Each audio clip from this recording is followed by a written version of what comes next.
By the way, if anyone sees a video of you and I speaking positively or warmly of Kamala Harris, then that's the fake one. This is the real one. I have loved. And I know it's a little bit sort of yesterday's news, but I don't care. Let's play in it, right? We know that this lady ain't that smart, right? And she certainly has not updated the act. And now she's flogging the book, and your coverage on the show has been amazing, especially her performance on the Colbert show. But she's got dumber since she ran and lost a year ago, hasn't she? I mean, it's an accomplishment in and of itself. You know, usually it doesn't happen at age 60, especially on the heels of a presidential campaign. Usually you learn things, and you learn some things about yourself, you know, that make you a little wiser, maybe more self-deprecating. No, it's gone a different way for Kamala Harris. And she's vintage. You know, on that Colbert show, she was vintage. She's so insufferable. Her weird cackle. It's funny, Paul, because I always have my news read to me. Like my team does a research packet for me. I hit like read aloud because I try to save my eyes just because we do so much reading of the news. So my husband and I were laughing because he could hear the packet being read to me, and it was like cackle, cackle, cackle, cackle. That characterizes all of her interviews. So she gets out there, and she's just written this book. And when you've written a book, and I've written one, you live it. It's night and day in your head. You know it forward and backward. You've copy edited it 10,000 times.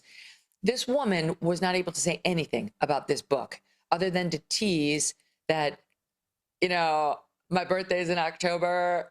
The election's in November. I figured out. Poor Dougie. Poor Dougie. It was. It was. Meanwhile, we're all like, what are you saying, you idiot? We have no idea what you're even trying to tease. Apparently it was that he forgot her birthday. Oh, this is the big reveal in the book? That poor Dougie forgot your birthday? Are we going to get to the part where poor Dougie beat the hell out of his ex-girlfriend? He denies it. I'd love to read that chapter. Is that in there about we're going to spend time on poor Dougie? And then she's like, her weird little verbal tics where she takes some banal phrase and tries to make it special. Like, oh, I was talking to my baby nieces. I call them my baby nieces. He didn't get you anything? Well, okay, first of all, that's not a special thing. You have nieces and they're young. So this is not clever and it's not a youism. My family was staying with us, and including my baby nieces, my nieces' children. I call them my baby nieces. And we had a really wonderful brunch. Again, I talk about what that day is. But, and then I get the call from Joe. And immediately, that's the dining room at the vice president's residence. And immediately, my incredible team, people just started coming. And we turned it into a war room. And I made over 100 calls that day. I rolled calls. And that's me on a call. So you'll see my phone is actually on my lap. And you know, I know I've been teased about this, but I like these kinds of ear pods that have the thing. But it's like what she thinks, like, I love the Venn diagram. I love the Venn diagram. I love the school buses. And if you're gonna put the ear pods in, you make sure you don't trust those ear pods. You get to kind of have the thing. I'm just telling you. So she was almost our president.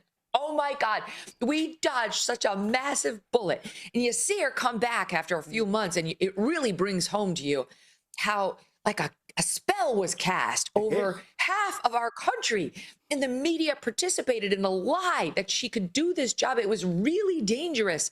We almost elevated an absolute moron. I know we've had dumb presidents before, there's no question, but a true absolute moron, like on the psychiatric scale, you know, where you have terms of art. Like there is one that's called moron. There is one that's called idiot. She's an actual moron. I think she's clinically diagnosable. And now there's a buzz that she's thinking about having another go at it in 2028, in response to which I say, I can't be that lucky. There's no way I've been that good a person. I don't think so. We're going to find out.